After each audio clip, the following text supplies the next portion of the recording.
Hello friends, my name is Surbhi and I'm back with another video. And well, now we are going to start a whole new topic. The name is politics. Well, polity has always been my favorite. Why is it my favorite? Because polity mein na, you have to understand the story.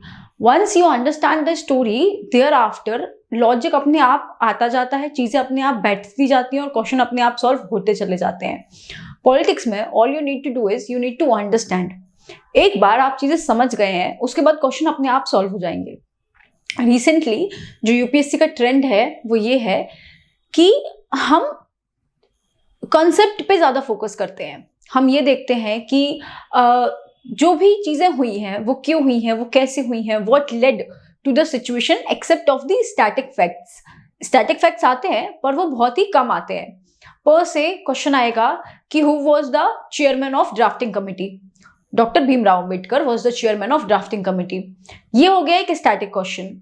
अब इसके बाद आते हैं questions which are having some concept in it, कि जो constituent assembly थी वो कैसे ड्राफ्ट हुई, कब ड्राफ्ट हुई. अगेन ये स्टैटिक क्वेश्चन हो गए. उसके बाद जो हमारी पॉलिटिक्स है उसमें फंडामेंटल राइट है. अब फंडामेंटल राइट से रिलेटेड एक क्वेश्चन आ जाएगा कि पर से अभी जो रिसेंटली न्यूज में बहुत ज्यादा एक बर्निंग टॉपिक था कि हिजाब कंट्रोवर्सी जो हुई थी, तो वो किस फंडामेंटल राइट को वायलेट करती है. Where you have to use your common sense, right. तो एक बार हम पूरी पॉलिटिक्स होलिस्टिकली कंप्लीट करेंगे. साथ में हम ये भी डिस्कस करेंगे कि किस तरीके के क्वेश्चंस आते हैं और हमें उन्हें किस तरह से टैकल करना है, राइट. हम ये देखेंगे कि किस तरीके के क्वेश्चंस आते हैं, हमें उनको किस तरीके से आंसर करना है. उसके बाद हम ये देखेंगे कि कौन कौन से टॉपिक्स हैं जो इंपॉर्टेंट है. स्टार्टिंग विद मैं आपको एक ओवरव्यू दे देती हूँ कि पॉलिटी कैसे चलने वाली है, so that you have a understanding कि किस तरीके के क्वेश्चंस आएंगे और हमें क्या क्या पढ़ना है. तो let's discuss the syllabus first. Syllabus में starting with Indian polity. See, Indian politics में पढ़ने के लिए, जानने के लिए तो सब कुछ है. पॉलिटिक्स में हमें सिर्फ हमारा संविधान नहीं पढ़ना है. कई बार लोग कहते हैं कि मैम पॉलिटी तो ठीक है, कई बार जो अमेंडमेंट हुए हैं वो भी आ जाते हैं. तो अब क्या हमको जो केस हुए हैं एक एक केस भी देखना है? नहीं, हमें एक एक केस नहीं देखना है. कुछ केस हैं जिनके जो वर्डिक्ट थे वो इतने ज्यादा इंपॉर्टेंट हैं कि उनके चेंज होने की वजह से हमारे कॉन्स्टिट्यूशन पे, हम लोगों पे, हमारी जिंदगी पे असर पड़ा है. वो चीजें हमें देखनी है. हमें देखना है हमारा संविधान कैसे बना, हमारा कॉन्स्टिट्यूशन कैसे बना, उसमें अमेंडमेंट्स कैसे आए, उसमें बदलाव कैसे आए, संशोधन कैसे आए, टाइम टू टाइम जो चेंजेस आए उससे हमें क्या इम्पैक्ट पड़ा.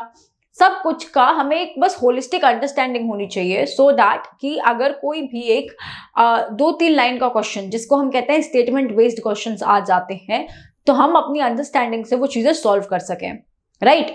Now diving into the syllabus कि कौन कौन से टॉपिक्स हैं जो इंपॉर्टेंट हैं, जो पॉलिटिक्स में हमें पढ़ने ही हैं. जैसे मैंने पहले भी बोला, पॉलिटिक्स सबसे ज्यादा स्कोरिंग है. पॉलिटी इज द सब्जेक्ट जो आपका एग्जाम क्लियर कराएगी. पॉलिटी इज द सब्जेक्ट जो आपका एग्जाम क्लियर कराएगी and polity is the subject जो आपको मेरिट लिस्ट में लेकर के आएगी. तो बहुत ध्यान से हमें एक बार समझना है, और ज्यादा कुछ है भी नहीं, मैं समझाती जा रही हूँ, प्लीज मेरे साथ एक बार समझते जाइए. आई नो कि आप सब एक कॉपी और पेन लेकर के बैठते हैं और जो भी मैं इंपॉर्टेंट बोलती हूँ वो आप नोट करते हैं. तो अभी जो मैं सिलेबस बोल रही हूँ प्लीज उसको भी आप नोट डाउन करते जाइए एक बार. और जो भी मैं इंपॉर्टेंट चीजें बोलूंगी, इंपॉर्टेंट एक लाइन की जो 1 लाइनर स्टैटिक फैक्ट्स होते हैं उनको आप प्लीज लिखते जाइए कि हमारी ड्राफ्टिंग कमेटी कब फॉर्म हुई थी, हमारा जो कॉन्स्टिट्यूएंट असेंबली थी वो कब फॉर्म हुई थी, ड्राफ्टिंग कमेटी के चेयरमैन कौन थे. ठीक है, ये कुछ स्टैटिक चीजें हैं जो आप प्लीज लिखते जाइए, और बाकी मैं कॉन्सेप्ट आपको समझाऊंगी. तो जो मैं कॉन्सेप्ट आपको समझा रही हूँ वो एक स्टोरी की तरह समझिए, और उससे बेस्ड जो भी स्टेटमेंट बेस्ड क्वेश्चन आएगा वो आपको बन जाएगा. Now diving into the syllabus. Syllabus में क्या है, सबसे पहले आ जाता है हमारा फंडामेंटल राइट्स. फंडामेंटल के राइट के पहले आता है हमारा प्रीएम्बल. प्रीएम्बल, 1 सेक. फंडामेंटल राइट के पहले हमारा आता है प्रीएम्बल. प्रीएम्बल यानी प्रस्तावना.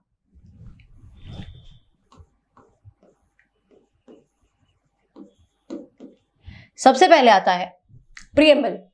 प्रियम्बल यानी कि क्या, प्रीफेस, प्रस्तावना, जिसमें हमको क्या देखना होता है कि जो हमारा कॉन्स्टिट्यूशन बना वो कैसे बना, राइट। और हमारे हम कोई भी एक बुक, जब हम बुक रीड करते हैं तो बुक रीड करने के पहले हम उसका प्रीफेस पढ़ते हैं। प्रीफेस पढ़ के हमें पता चल जाता है कि इस बुक का एसेंस क्या है, इस बुक में बात क्या की जा रही है। सिमिलरली प्रियम्बल पढ़ के हमें पता चल जाता है कि हमारे कॉन्स्टिट्यूशन में बात क्या की जा रही है, हमारा कॉन्स्टिट्यूशन कैसा है, what is the nature of our constitution. ये हमको कैसे पता चलता है, प्रियम्बल पढ़ के। प्रियम्बल के बाद आता है फंडामेंटल राइट्स, हमारे मौलिक अधिकार क्या है, फंडामेंटल राइट क्या है। जैसे कई बार बोला जाता है कि you have right to life and personal liberty, आप अपनी स्पेस में हो तो no one can interrupt you, you have the right, आपको एजुकेशन का राइट है, right to education, article 21A, right to education, आपको शिक्षा का अधिकार है, सरकार आपको शिक्षा प्रोवाइड करेगी। You have right to speak, आप बोल सकते हैं जो आपके मन में आए, मेरे पास राइट है कि मैं इस प्लेटफॉर्म पे खड़े होकर के आपको पढ़ा सकती हूँ। तो राइट टू प्रोफेशन, आप जहां चाहे वहां रह सकते हैं। तो राइट टू एक्वायर प्रॉपर्टी भी है आपके पास कितने सारे राइट्स हैं जिनके बारे में आपको पता भी नहीं है, वो सब कुछ हम देखेंगे हमारे फंडामेंटल राइट्स में। फंडामेंटल राइट्स के बाद DPSP and fundamental duties, DPSP and fundamental duties. DPSP क्या है, DPSP is Directive Principle of State Policy, Directive Principle of State Policy, which means कि हम स्टेट को डायरेक्ट करते हैं। ये कुछ प्रिंसिपल हैं जिनके अकॉर्डिंग स्टेट को काम करना चाहिए। There are in total 11 DPSPs। ये बताती हैं कि कैसे, ये DPSPs हमें बताती हैं कि स्टेट को कैसे काम करना चाहिए, राइट। उसके बाद there are fundamental duties। Then fundamental duties बताती हैं कि लोगों को कैसे काम करना चाहिए। मतलब आपको फंडामेंटल राइट्स तो हैं, right to speech is your fundamental right, ठीक है, right to move is your fundamental right, right to acquire property, right to form associations is your fundamental right. At the same time you have few duties like to respect your national anthem, to respect your national flag, to maintain the integrity and dignity of your country. These are your few fundamental duties. वो कौन सी fundamental duties हैं? We'll see. Then comes the major chunk or the bigger portion, जहाँ से सबसे ज़्यादा question आते हैं, which is this executive and legislative. Executive and legislative. Now executive में हम क्या क्या देखेंगे? President, Vice President, PM, PM के बाद council of minister and then attorney general. हम देखेंगे कि प्रेसिडेंट में हम क्या देखेंगे कि प्रेसिडेंट बनने के लिए एलिजिबिलिटी क्या होती है, क्या आपकी एज लिमिट होनी चाहिए, कितना आपको पढ़ा लिखा होना चाहिए प्रेसिडेंट बनने के बाद, ठीक है। आप एक बार प्रेसिडेंट बन गए हैं तो आपका इलेक्शन कैसे होगा, आपके इलेक्शन में कौन कौन पार्टिसिपेट करेगा, उसके बाद आपका इम्पीचमेंट कैसे होगा, और फाइनली आपका रोल क्या होगा। ये सब कुछ हमें देखना है सब में, प्रेसिडेंट में, प्रेसिडेंट के बाद वाइस प्रेसिडेंट में, वाइस प्रेसिडेंट की एलिजिबिलिटी क्या होती है, वो काम क्या करते हैं, उनका इलेक्शन कैसे होता है, उनको निकालते कैसे हैं, रोल क्या होता है। सबसे पहले एलिजिबिलिटी क्या है, उसके बाद आपका इलेक्शन कैसे होगा, इलेक्शन हो गया, अब इम्पीचमेंट कैसे होगा, इम्पीचमेंट हो गया, अब आपके जो इलेक्शन है उसमें कौन कौन लोग खड़े होंगे। आपको प्रेसिडेंट को कभी सुना है कि प्रेसिडेंट को हम और आप वोट करने जा रहे हैं? नहीं, जो प्रेसिडेंट होते हैं वो इनडायरेक्टली इलेक्टेड होते हैं। तो जब वो इनडायरेक्टली इलेक्टेड होते हैं तो उनको कौन वोट करता है, विल सी अबाउट दैट। फिर उसके बाद आते हैं vice president, same goes with vice president. Then comes PM कौन है अभी पीएम, कमेंटेड डाउन बिलो। अभी हमारे पीएम कौन है और प्रेसिडेंट कौन है, प्रेसिडेंट कौन है और पीएम कौन है, कमेंटेड डाउन बिलो। तो विल सी अबाउट कि हमारे प्राइम मिनिस्टर का इलेक्शन होता है या अपॉइंटमेंट होता है, जो भी होता है वो कैसे होता है, इम्पीचमेंट कैसे होता है, उनकी रोल्स क्या होते हैं। उसके बाद हम देखेंगे council of minister. Council of minister क्या होता है, अगेन काउंसिल ऑफ मिनिस्टर के लिए एलिजिबिलिटी क्या होती है, रोल्स क्या होते हैं, कैसे इलेक्शन होता है, कैसे इम्पीचमेंट होता है। And finally the attorney general. Attorney general में हमें क्या देखना है, अगेन सेम, एलिजिबिलिटी क्या है, आपके रूल्स क्या है, आपको कैसे अपॉइंट किया जाएगा, each and everything will see in executive. Executive क्या है, एग्जीक्यूटिव वो है कि once a law is made they ensures that the law is followed। एक बार लॉ बन जाने के बाद लॉ फॉलो हो रहा है कि नहीं, ये इंश्योर करते हैं हमारे एग्जीक्यूटिव्स। उसके बाद आते हैं लेजिस्लेटिव। अब देखो, लेजिस्लेटिव मतलब लॉ मेकिंग बॉडी। लेजिस्लेटिव मतलब law making body. Law making body में हमको क्या क्या देखना है, हमको देखना है Lok Sabha, Rajya Sabha and then president. एक कोई लॉ बनने जा रहा है तो वो लोकसभा में भी कोई एक बिल है, जैसे हमने अभी देखा था फार्म बिल आया था, है ना, फार्म बिल जो फार्म एक्ट नहीं बन पाया। हमने देखा था कि अलग अलग बिल आते हैं और वो अलग अलग तरीके से न्यूज में होते हैं। तो जो बिल है वो कैसे आता है, वो किस हाउस में आता है, how many type of bill are there, Lok Sabha क्या है, राज्यसभा क्या है, प्रेसिडेंट क्या है, लेजिस्लेटिव क्या है, लॉ मेकिंग बॉडी क्या है, ईच एंड एवरीथिंग, कैसे हमारा पार्लियामेंट चलता है। पार्लियामेंट के बाद क्या होती है, जो हमारा लेजिस्लेटिव है इसको हम बोलते हैं पार्लियामेंट, इसको हम बोलते हैं पार्लियामेंट। पार्लियामेंट में आता है Lok Sabha, Rajya Sabha and president. Lok Sabha is the lower house, Lok Sabha is the lower house, Rajya Sabha is the upper house and then comes the president, which president is the integrated part. क्यों है इंटीग्रेटेड पार्ट, क्योंकि जब भी कोई बिल आता है तो बिल पे जो भी डिस्कशन होती है उसमें प्रेसिडेंट कुछ खासा पार्टिसिपेट नहीं करता है। खासा पार्टिसिपेट नहीं करता है मतलब अब बिल आ गया, उसकी स्क्रूटनी हो रही है, बातें चल रही हैं, चर्चे चल रहे हैं, चाय पे चर्चे हो रहे हैं, 3 सिटिंग है, रीडिंग है, फिर उसके बाद उसकी स्क्रूटनी है, फिर उसके बाद उस पर वोट है। ये सब कुछ प्रेसिडेंट नहीं करता है, ये सब कुछ लोकसभा और राज्यसभा में हो जाता है। उसके बाद जो बिल है वो डायरेक्टली प्रेसिडेंट के पास जाता है एंड प्रेसिडेंट सिर्फ उस पर साइन करता है, राइट। कैसे क्या प्रोसेस होता है ये सब कुछ हमको देखना है लेजिस्लेटिव में। Now same comes with your state government. जैसे हमने ये देखा एग्जीक्यूटिव एंड लेजिस्लेटिव, ये था सेंटर पे, ये था सेंटर पे। सेंटर के बाद स्टेट गवर्नमेंट में सेम चीज, स्टेट गवर्नमेंट है state executive and state legislative, state executive and state legislative. State executive में कौन कौन आ जाएंगे, स्टेट एग्जीक्यूटिव में आएगा गवर्नर, गवर्नर के बाद आएगा सीएम, सीएम के बाद आएगा council of minister and then advocate general. ये सब आ जाएंगे स्टेट एग्जीक्यूटिव में। उसके बाद आता है स्टेट लेजिस्लेटिव।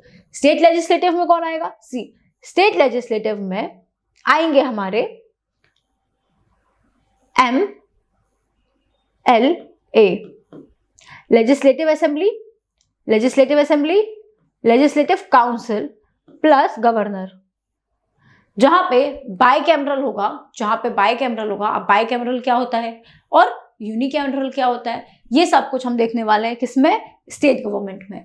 जहां बाइकैमरल होता है वहां पे MLA, member of legislative assembly, member of legislative council and governor तीनों होता है। जहां पे यूनिकैमरल होता है वहां पे मेंबर ऑफ लेजिस्लेटिव असेंबली होती है और गवर्नर होता है। ये हम देखेंगे स्टेट गवर्नमेंट में।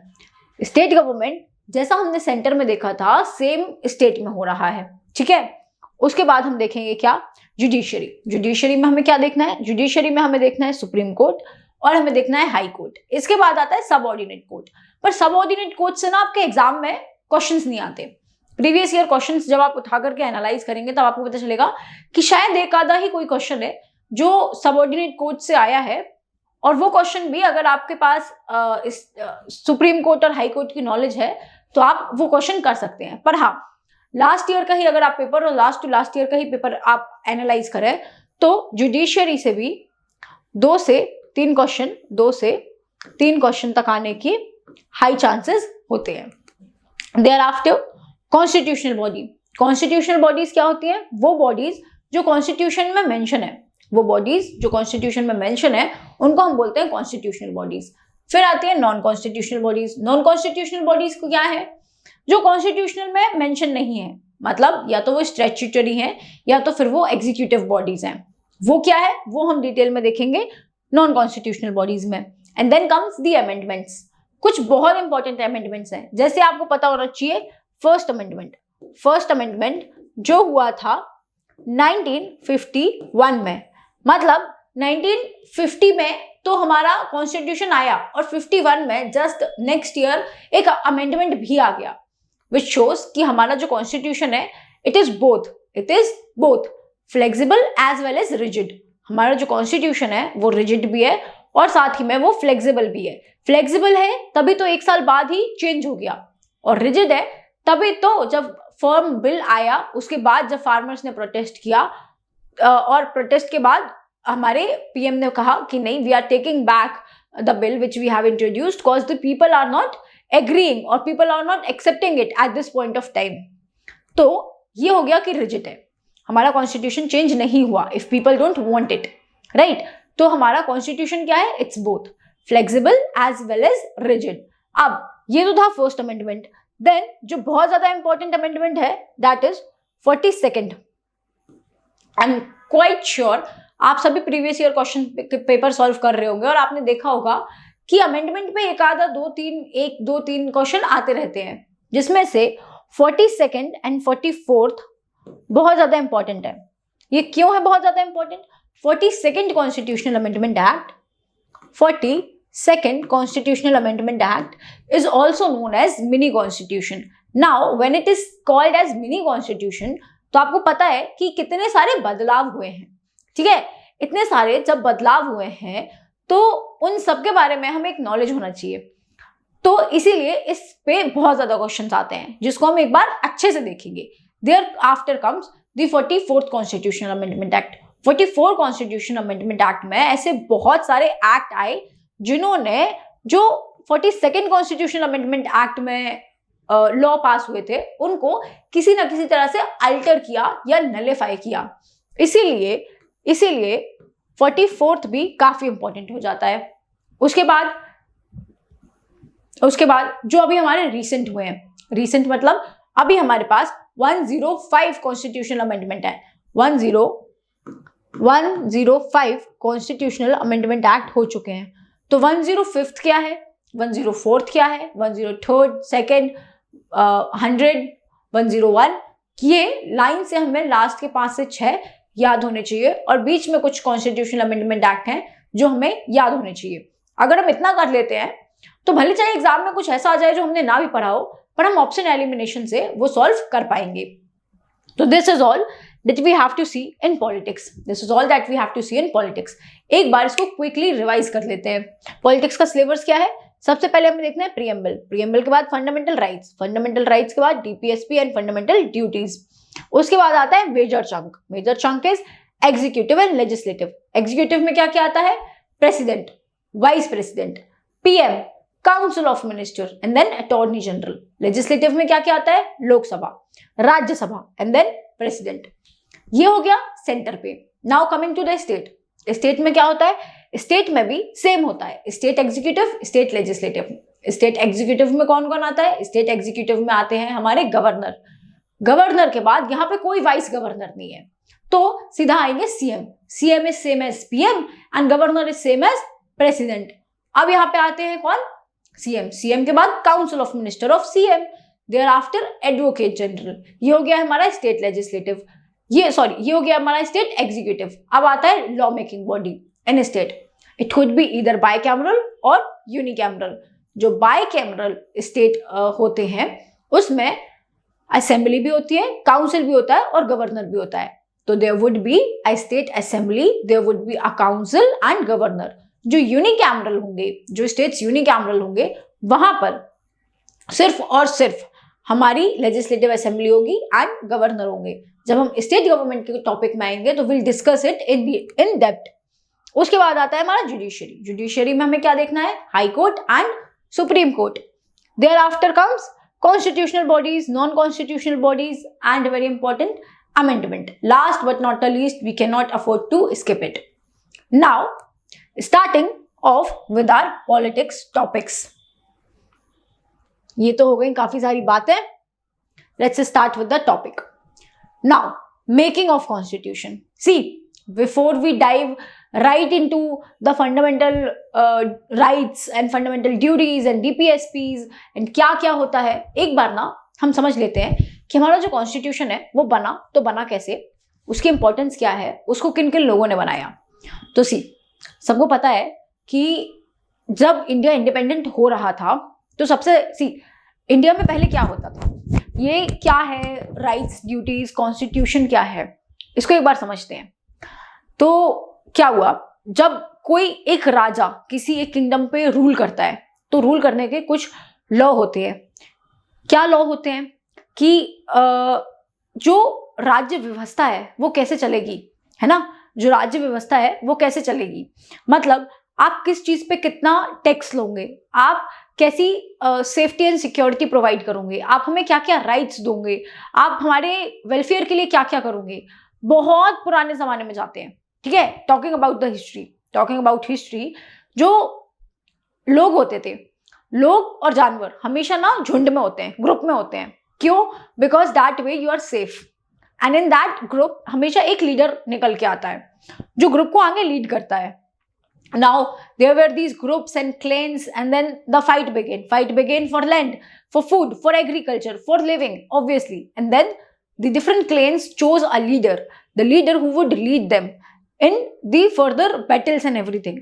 तो उन्होंने ना एक सिस्टम बना लिया। क्या सिस्टम बना लिया कि एक पर्टिकुलर ग्रुप है जो फार्मर है, जो खेती कर रहे हैं, एक पर्टिकुलर ग्रुप है जो फाइटर्स हैं, वॉरियर्स हैं, जो फाइट कर रहे हैं, एक पर्टिकुलर ग्रुप है जो दूसरी हाउस होल्ड एक्टिविटीज में लगा हुआ है, and then there is one leader who is managing it all, right.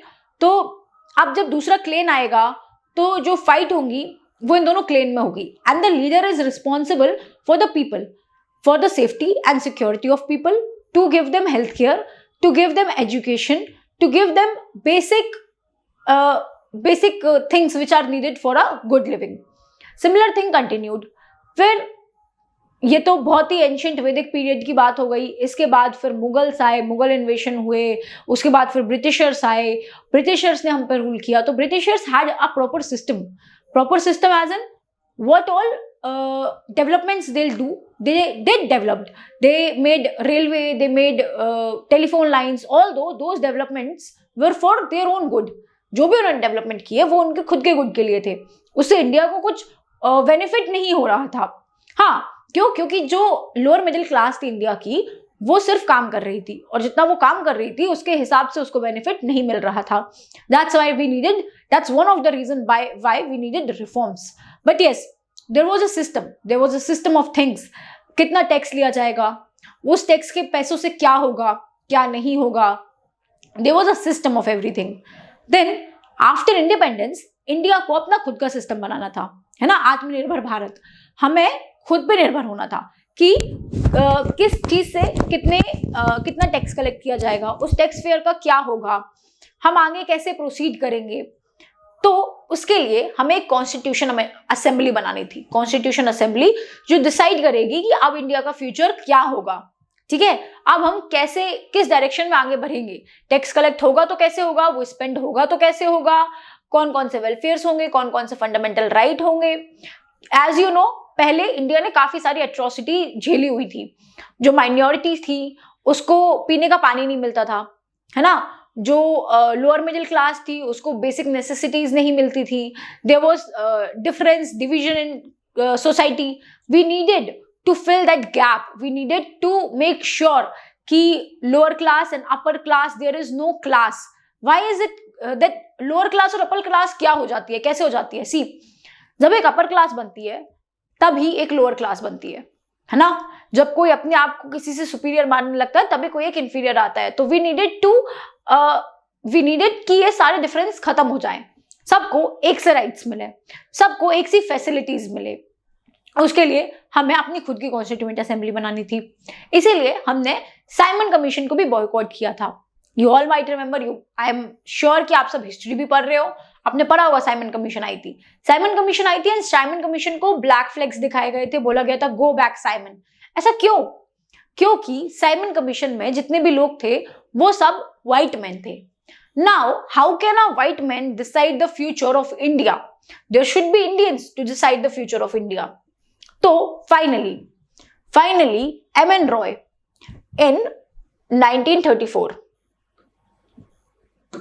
in 1934, M.N. Roy, India was getting closer to the independence, and with this arises the need of the constitution. The idea to have the constitution in India was given in the year 1934. Now, write this year down, 1934. In 1934, for the very first time, M.N. Roy was the pioneer of the constitution movement. M.N. Roy proposed the term, gave the idea that there should be a constitution assembly, there should be a constituent assembly to frame the constitution of India. Thereafter see, अब ये होता था कि जब भी कोई बहुत ही out of the box idea आ जाता था इंडिया के डेवलपमेंट के लिए, इंडिया के वेलफेयर के लिए, इंडिया के अपलिफ्टमेंट के लिए, कभी भी कोई भी out of the box idea आ जाता था तो कांग्रेस उस चीज को सबसे पहले सपोर्ट करती थी। तो जैसे ही 34 में एम एन रॉय ने बोला कि हमारी कॉन्स्टिट्यूएंट असेंबली होनी चाहिए, वैसे ही आईएनसी ने बोला कि हाँ भाई होनी चाहिए। तो in year 1935 Indian National Congress for the first time demanded a constituent assembly to frame the constitution of India. ठीक है, उसके बाद आता है in the year 1938। Now this is very important. 1938 Jawaharlal Nehru on the behalf of the Congress said that the Constitution of India will be made by the independent Constituent Assembly without any external influence.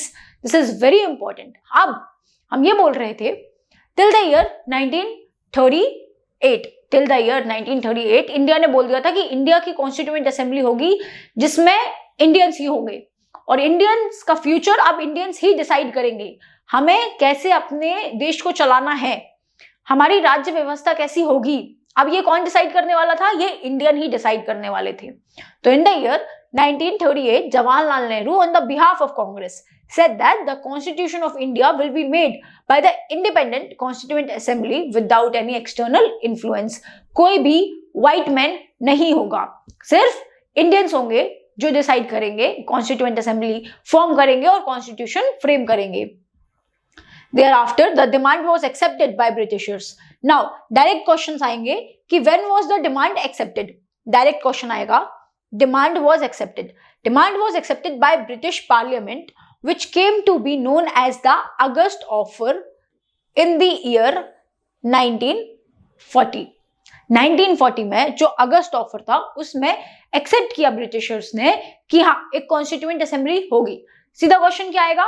When was it accepted by the Britishers to form a constituent assembly? कब accept किया? 1940 में, अगस्त offer में।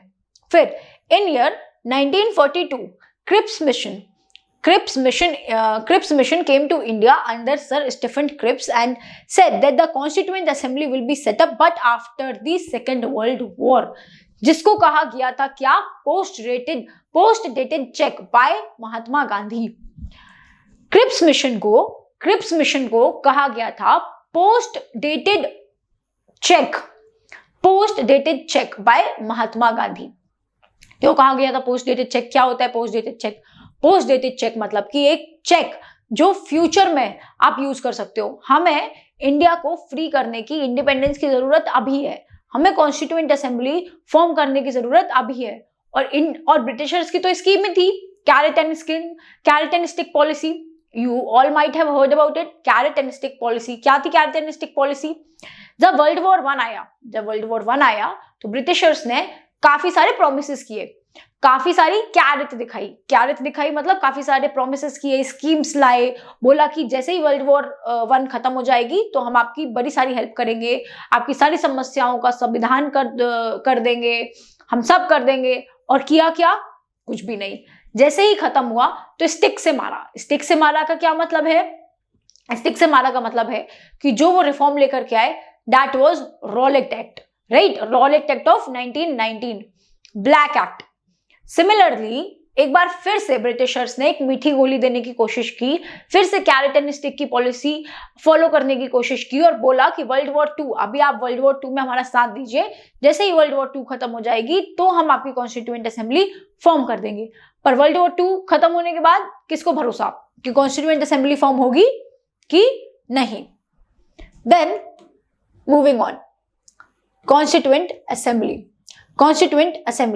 Finally constituent assembly form हुई। और जब constituent assembly form हुई तो इसमें थे 389 members, out of whom 292 member were elected from various provinces, 93 member were nominated from the princely states and 4 member were from chief commission area. So अब हमने देखा कि कितने 389 मेंबर्स थे इनिशियली जब हमारी कॉन्स्टिट्यूएंट असेंबली फॉर्म हुई। फिर उसके बाद members of the constituent assembly were on the basis of the population. जो मेंबर ऑफ कॉन्स्टिट्यूएंट असेंबली थे वो पॉपुलेशन के बेसिस पे थे। आज भी हम देखते हैं कि जब भी कोई मेंबर इलेक्ट होकर के आता है तो वो किस बेसिस पे होकर के आता है, पॉपुलेशन के बेसिस पे। इंडिया किस चीज को प्रायोरिटी देती है, पॉपुलेशन के बेसिस पे। तो it was followed from the time of constituent assembly. Now very very important point आ रहा है, इसको टिक कर लो, इसमें लिख लो, आ रहा है। आ रहा है क्यों? The constituent assembly included all the important personalities of India except both Mahatma Gandhi and M.A. Jinnah. Mahatma Gandhi and M.A. जिन्ना। ना तो कॉन्स्टिट्यूएंट असेंबली में महात्मा गांधी थे और ना ही M.A. जिन्ना थे। क्यों नहीं थे? क्योंकि एज यू ऑल नो कि जब इंडिपेंडेंस हो रही थी, इंडिपेंडेंस के टाइम पे Mahatma Gandhi was into the upliftment, Mahatma Gandhi was into the upliftment of weaker section of society. Mahatma Gandhi was into the upliftment of weaker section of society and Jinnah was into formation of Pakistan. जिन्ना को क्या चाहिए था? जिन्ना को चाहिए था separate state of Pakistan. तो जिन्ना जी पाकिस्तान बनाने में लगे थे और Mahatma Gandhi ji upliftment of weaker section में थे।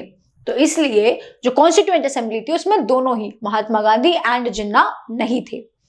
नाउ मूविंग ऑन, ये कुछ नेम्स ऑफ कमिटी हैं और ये चेयरमैन है। अब एग्जाम में ना सीधे सीधे क्वेश्चन आ जाता है, एग्जाम में सीधे सीधे क्वेश्चन आ जाता है कि name of the committees and chairman. इसको मिसमैच करके दे देंगे आपको मैच करने के लिए, या वन लाइनर दे देंगे कि who was the chairman of drafting committee. Now this is very important, who was the chairman of drafting committee, that is Bhimrao Ambedkar. Whether it is true और फॉल्स, वेदर और not doctor Bhimrao Ambedkar was chairman of drafting committee और not. तो आपको पता होना चाहिए कि कौन सी कमिटीज हैं। देखो सारा कुछ याद करने के लिए नहीं कहूंगी मैं, पर कुछ कुछ चीजें हैं जो याद हो सकती हैं, जैसे कि ड्राफ्टिंग कमिटी के चेयरमैन कौन थे? भीमराव अंबेडकर। उसके बाद अगर हम देखें union power committee and union constitution committee, union power committee and union constitution committee. जब भी वर्ड आ गया यूनियन तो समझ लो कौन है? Jawaharlal Nehru. Union power committee, union constitution committee, कौन रिस्पॉन्सिबल है? Jawaharlal Nehru. And then flag committee यार झंडे वाली कमिटी, फ्लैग कमिटी कौन थे? जेबी कृपलानी। फ्लैग कमिटी के चेयरमैन कौन थे? जेबी कृपलानी। अब अगर आपको ये चार भी याद है और मैच द फॉलोइंग आ गया और आपने उसमें से एक या दो भी सही कर दिए तो आप ऑप्शन एलिमिनेशन की ट्रिक से आंसर को सॉल्व कर सकते हैं, आप आंसर तक पहुंच सकते हैं। तो वंस मोर, ड्राफ्टिंग कमेटी के चेयरमैन कौन थे? भीमराव अंबेडकर। फ्लैग कमेटी जेबी कृपलानी। जैसे ही वर्ड यूनियन आ गया, चाहे वो यूनियन पावर कमेटी हो चाहे यूनियन कॉन्स्टिट्यूशन कमेटी हो, कौन होगा? Jawaharlal Nehru. Then come fundamental rights and minority. Fundamental rights की बात किसने की? मौलिक अधिकार की किसने बात की? वल्लभ भाई पटेल, सरदार वल्लभ भाई पटेल। उसके बाद क्या आता है? रूल ऑफ प्रोसीडिंग कमिटीज, जिसके चेयरमैन कौन थे? राजेंद्र प्रसाद। अगर आप इसमें से एक या दो भूल भी जाते हैं तो कोई बात नहीं, आप अगर 4-5 याद कर लेते हैं तो आप ऑप्शन एलिमिनेशन के मेथड से ये क्वेश्चन सही करके आ सकते हैं। Now moving on, this is drafting committee. Amongst the most important committees of the Constituent Assembly, the most important was the Drafting Committee, which was set up on 29th August 1947. The main aim of the committee was the preparation of the draft of the new constitution. The drafting committee consisted of 7 members. अब ये कौन से 7 member थे? 7 member में सबसे पहले तो doctor Bhimrao Ambedkar, he is also known as the father of constitution. Dr. Bhimrao Ambedkar is the head of the Constituent Assembly. He is the chairman of the Constituent Assembly, and that's why he is also known as the father of the Constitution. उसके बाद ये 6 लोग थे, N.G. Iyer, Alladi Krishna Iyer, then शायद मुशीद, then K.M. Munshi, then M.N. Rao, then T.T. Krishnamachari. ये और 6 लोग थे जो कमिटी के मेंबर्स थे। ठीक है, the drafting committee took less than 6 months। Can you imagine it? Less than 6 months में ड्राफ्टिंग कमिटी ने अपना फाइनल ड्राफ्ट कंप्लीट किया था। ठीक है, now moving on, there are various sources. See, there are various sources from which Indian Constitution is taken. कई बार exam में match the following के फॉर्म में, सेम जैसे कमिटीज मैच द फॉलोइंग के फॉर्म में आती हैं, वैसे ही आ सकता है कि सोर्स क्या थे. आपको कुछ नहीं करना है, सोर्स की एक लिस्ट है, उसको आपको सिर्फ 2 बार रीड करना है कि कहां से हमने क्या लिया. कुछ बच्चे जिस चीज में कंफ्यूज होते हैं वो मैं आपको बता देती हूँ. जैसे कि हमने वेमार कॉन्स्टिट्यूशन ऑफ जर्मनी से लिया था suspension of fundamental rights during emergency. Suspension of fundamental rights during emergency हमने वेमार कॉन्स्टिट्यूशन से लिया था. बट हमने fundamental rights government of India act 1935 से हमने ली थी हमारी फंडामेंटल राइट्स. ठीक है, हमने लिया था emergency. Government of India act 1935 से हमने क्या लिया था, हमने लिया था इमरजेंसी. और suspension of fundamental rights during emergency हमने कहां से लिया था, जर्मन से. इसके बाद कुछ और है, जापानीज कॉन्स्टिट्यूशन से हमने क्या लिया, procedure established by law. Then again South Africa के कॉन्स्टिट्यूशन से हमने क्या लिया, procedures for the amendment of the constitution and election of the member of Rajya Sabha. फिर फ्रेंच कॉन्स्टिट्यूशन से हमने क्या लिया, republic and the idea of liberty, equality and fraternity in the preamble. ये हमने कहां से लिया, फ्रेंच से लिया. ऑस्ट्रेलिया से हमने क्या लिया, ऑस्ट्रेलिया से हमने लिया concurrent list, freedom of trade, then commerce and see. ये ना आपको सिर्फ एक बार पढ़ना है और कमिटीज याद करनी है. लास्ट 2 to 3 इयर्स के ट्रेंड में ये कमिटीज नहीं पूछी गई हैं, पर हाँ ये कमिटीज आ सकती हैं. तो सिर्फ 1 से 2 बार इन कमिटीज को पढ़िए और कंफ्यूज मत होइए. कंफ्यूज कहाँ पे होते हैं, इस पे इमरजेंसी पे क्वेश्चन आ चुके हैं और बच्चे गलत कर चुके हैं. तो मेक श्योर कि आपसे ये गलती ना हो. इमरजेंसी हमने कहां से लिया, गवर्नमेंट ऑफ इंडिया एक्ट 1935 से. और suspension of fundamental rights during emergency हमने कहां से लिया है, जर्मन से. नाउ देयर आफ्टर ये कुछ डेट्स हैं, ये कुछ इंपॉर्टेंट डेट्स हैं जो आपको याद रखनी है. सी, एग्जाम में सीधे सीधे आएगा कि हमने हमारा नेशनल सॉन्ग कब एक्सेप्ट किया, कब हमने अपना नेशनल एंथम अडॉप्ट किया, कब हमने नेशनल फ्लैग अडॉप्ट किया. ठीक है, ये सब कुछ आएगा और डेट्स आएंगी. जो कॉन्स्टिट्यूएंट असेंबली थी वो सबसे पहली बार कब मिली, तो ये सीधे सीधे डेट्स पूछी जाएंगी. नेशनल सॉन्ग कब लिया हमने, 24 जनवरी 1950 को. नेशनल एंथम कब लिया, 24 जनवरी 1950 को. नेशनल फ्लैग कब लिया, 22 जुलाई 1947 को. ये सीधे स्टैटिक क्वेश्चंस आपको आएंगे. 1 से 2 बार अगर आप पढ़ लेंगे तो कुछ डेट्स आपके दिमाग में रह जाएंगी और जो भी स्टैटिक क्वेश्चंस आएंगे वो आपको बन जाएंगे. तो हमने आज क्या क्या देखा, हमने देखा कि हमें पॉलिटिक्स में सबसे पहले पढ़ना क्या है. उसके बाद हमने देखा मेकिंग ऑफ कॉन्स्टिट्यूशन, जो हमारा कॉन्स्टिट्यूशन बना वो बना कैसे. नाउ हमारे पास एक अप्रोच है कि हमें कैसे प्रोसीड करना है. Now from the very next lecture we'll dive even deeper in the polity and we'll see कि फंडामेंटल राइट्स क्या हैं, ड्यूटीज क्या हैं, डीपीएसपी क्या है. जैसे मैंने कहा था, पार्लियामेंट क्या है, एग्जीक्यूटिव क्या है, लेजिस्लेटिव क्या है, स्टेट गवर्नमेंट क्या है, जुडिशियरी क्या है, then constitutional bodies, non constitutional body, amendment, and we are done. We are good to go. We can score 90+. We can score exactly. Politics ऐसा सब्जेक्ट है जिसमें आप 80 to 90% सही करके आ सकते हो, तो क्यों नहीं, तो करते हैं. तो this was all about the lecture. If you want me to emphasize on any specific topic, please do comment it down below.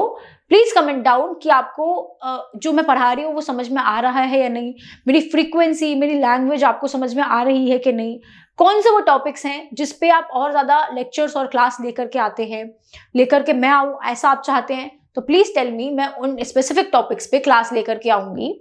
जो भी आपके डाउट्स हैं आप उनको कमेंट सेक्शन में लिख सकते हैं. I will make a separate video specifically on those doubts. ठीक है, तो जो भी आपको डाउट है please do comment it down below. I will make a separate video for your doubts specifically. उसके अलावा आपको और जो भी नए टॉपिक्स चाहिए, जिन पे आपको वीडियोस चाहिए, please keep on telling me. This is all for today's class. We'll meet soon in next class with another topic, most probably of politics. If not, then I'll tell you. If not politics, then the topic which you have demanded the most. Otherwise, most probably politics. We'll dive deeper and we'll make sure कि इस video से आपके 80 to 90% politics के questions सही हो जाएं. That's it from my side. Thank you so much. Stay safe, study hard, and yeah, do like it, share it, subscribe it. Most importantly, comment down. Comment down your doubts, your queries, your suggestions, specifically your questions, so that I can make a separate video specifically dedicated to your questions. That's it. Thank you.